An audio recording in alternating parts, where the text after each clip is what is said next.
सभी सज्जनों को एडवोकेट सुंदरी डोगर का जय भीम, नमो बुद्धाय, नमस्कार, सत श्री अकाल, आदाब। आप सब लोग देख रहे हैं एसएम न्यूज और आज मैं आपके सामने बात करना चाहती हूं।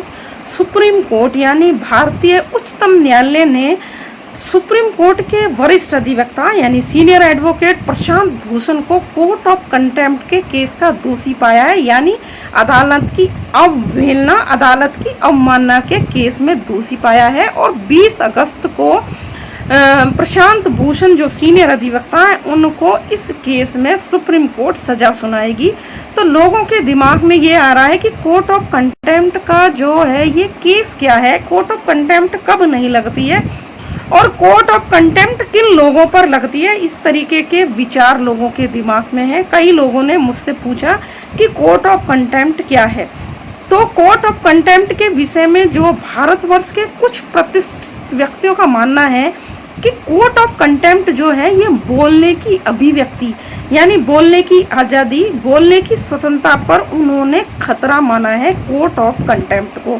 कोर्ट ऑफ कंटेम्प्ट का जो है ये कानून क्या है, तो जानबूझकर न्यायिक संस्थाओं पर हमले से सुरक्षा, बेवजह की आलोचनाओं से बचना और न्याय प्रणाली यानी जुडिशियल सिस्टम की अथॉरिटी को कम आंकने वालों को सजा देने के लिए जो कानूनी कंसेप्ट है उसे कंटेम्प्ट ऑफ कोर्ट यानी अदालत की अवमानना, अदालत की अवहेलना कहते हैं। ये कोर्ट ऑफ कंटेम्प्ट जो है इसका कंसेप्ट कहाँ से आया। कोर्ट ऑफ कंटेम्प्ट का जो विचार है ये सदियों पुराना है। इंग्लैंड में यह एक आम कायदा था जो राजा की जो न्यायिक शक्तियां को जो है बचाता था और बाद में राजा के नाम पर न्याय करने वाले जजों के पैनल के फैसलों की सुरक्षा के काम आया। जजों के आदेशों का पालन न करना सीधे राजा का अपमान समझा गया। समय के साथ जैसी ही समझ ये बनी कि जजों के आदेश न मानना, जजों या अदालत के दिए आदेशों में बाधा पैदा करना, उनके खिलाफ किसी ढंग से उनका निरादर व्यक्त करना दंडनीय अपराध है। भारतवर्ष में यह आज़ादी से पहले से ही चला आ रहा है। ये सिस्टम जो है शुरुआती तौर पर हाई कोर्ट की अदालत तथा कुछ राजतंत्र व्यवस्था वाले राज्यों में यह कायदा था। जब भारत का संविधान लिखा गया तो तब उसमें इस तरीके के कायदे का जिक्र बकायदा हुआ था। आर्टिकल 129 और आर्टिकल 215 में क्रमशः सुप्रीम कोर्ट और हाई कोर्ट की वो शक्तियां दी गई हैं। इसके बाद भारतवर्ष में 1971 में ये जो है कानून बना कोर्ट ऑफ कंटेम्प्ट का, यानी इसे कानूनी रूप जो है 1971 में दिया गया। किस तरह होती है अदालत की अवमानना यानी अवहेलना कोर्ट ऑफ कंटेम्प्ट। कानून के मुताबिक कोर्ट की अवहेलना दो भागों में बांटी गई है। एक तो सिविल और दूसरी है क्रिमिनल। सिविल मामलों में सीधी बात है कि अगर कोई व्यक्ति या संस्था कोर्ट के आदेश का पालन ना करे या कोर्ट के किसी आदेश का जानबूझकर उल्लंघन करे, ये सिविल जो है कोर्ट ऑफ कंटेम्प्ट है। क्रिमिनल कोर्ट ऑफ कंटेम्प्ट को 3 भागों में आप देख सकते हैं। नंबर 1, यह किसी कोर्ट की अथॉरिटी को नीचा दिखाना या नीचा दिखाने की मंशा या अपमान करना या अपमान की मंशा जो है वो शब्दों, संकेतों या एक्शनों में स्पष्ट हो। नंबर 2, किसी न्यायिक कार्यवाही में पूर्वाग्रह पैदा करना या हस्तक्षेप करना। नंबर 3, न्यायिक क्षेत्र में दखल अंदाजी या रुकावट पैदा करना।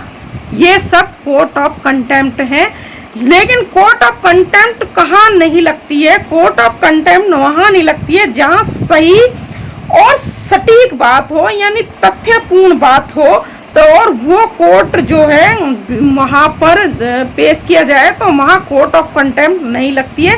सही तथ्य, सटीक बात, सही बात और तथ्यपूर्ण बात होनी चाहिए। इस कोर्ट ऑफ कंटेम्प्ट के जो कानून को जो है अलग अलग अधिवक्ताओं का कहना है कि जो है इससे जो है एक सीनियर अधिवक्ता है हेगड़े साहब, उन्होंने कहा है कि गूंगी जो बार हैं उनसे आप न्याय की उम्मीद नहीं कर सकते, और वकील अगर इस कोर्ट ऑफ कंटेम्प्ट के कानून से डर जाएंगे तो लोगों को या केसों में वो लोगों को इंसाफ नहीं दिला सकते, यानी केसों में इंसाफ कैसे मिलेगा। सीनियर अधिवक्ता प्रशांत भूषण के अलावा जो है कई लोगों पर court of contempt supreme court ने लगाया हुआ है।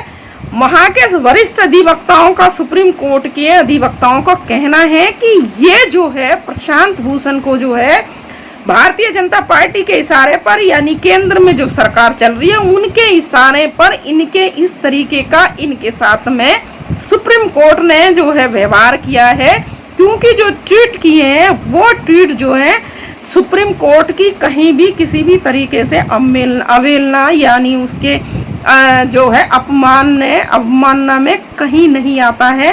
वहीं सुप्रीम कोर्ट के कुछ अधिवक्ताओं को कहना है कि अगर सुप्रीम कोर्ट लॉकडाउन में इस तरीके के केसों की सुनवाई करती है तो इस तरीके के केस तो करीब सुप्रीम कोर्ट में 650 जो है कंटेम्प्ट ऑफ केस जो है वो पेंडिंग है, और अलग अलग राज्यों में हजारों की संख्या में कंटेम्प्ट ऑफ केस जो है वो पेंडिंग है।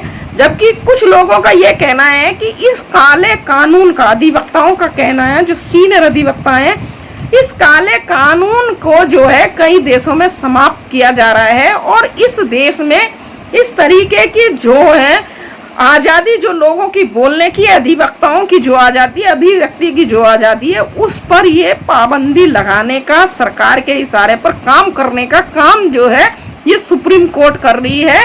जो अधिवक्ता जो है सामाजिक मुद्दों को लेकर सुप्रीम कोर्ट में रिट फाइल करते हैं, यानी आम जनता की आवाज बनकर वो आम जनता को न्याय दिलाने के लिए जो है वो उस तरीके की रिट फाइल करते हैं, तो उन अधिवक्ताओं को जो है सुप्रीम कोर्ट जानबूझकर चिन्हित कर इस तरीके के केसों में उन्हें फंसाकर उन्हें डराने का काम करती है, यानी आम जनता की जो आवाज है उसे दबाने का काम जो है सुप्रीम कोर्ट के जज इस कानून के सहारे करते हैं। क्योंकि सरकार से सवाल या सरकार की कार्यप्रणाली जो है आम जनता के जो विरुद्ध में है, उस बात को लेकर कोई भी अधिवक्ता जब सुप्रीम कोर्ट में जाता है, अपनी रिट फाइल करता है पब्लिक इंटरेस्ट में, जनता के पक्ष में, तो सुप्रीम कोर्ट के अधिवक्ता उन अधिवक्ताओं को जो है वहाँ सुप्रीम कोर्ट के जजेस उनको चिन्हित करते हैं और उनके जो है उनके खिलाफ जो है कोर्ट ऑफ कंटेम्प्ट यानी अदालत की अवहेलना और अदालत के अवमानना जैसे केसों में फंसाकर उन्हें डराने और धमकाने का काम करते हैं।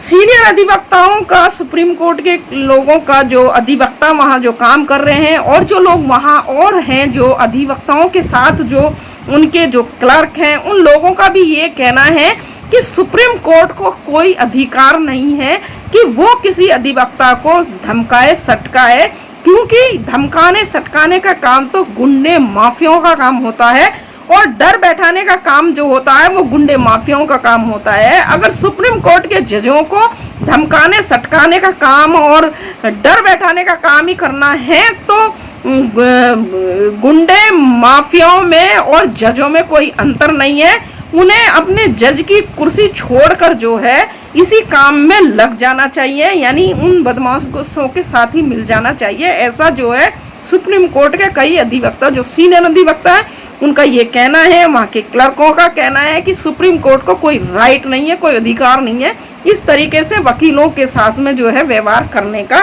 तो मैं आपको ये बताना चाहती हूँ कि ये कोर्ट ऑफ कंटेम्प्ट जो है ये छोटी सी छोटी अदालत में भी, यानी मजिस्ट्रेट कोर्ट में भी, जेएम कोर्ट में भी, यानी जिला स्तर की अदालत से लेकर सुप्रीम कोर्ट तक इस कोर्ट ऑफ कंटेम्प्ट के केस की आड़ में जो है जजेस जो है सरकार के पक्ष में या जो है जनता के विरुद्ध जो है इस कानून का अधिकतर प्रयोग करते हैं।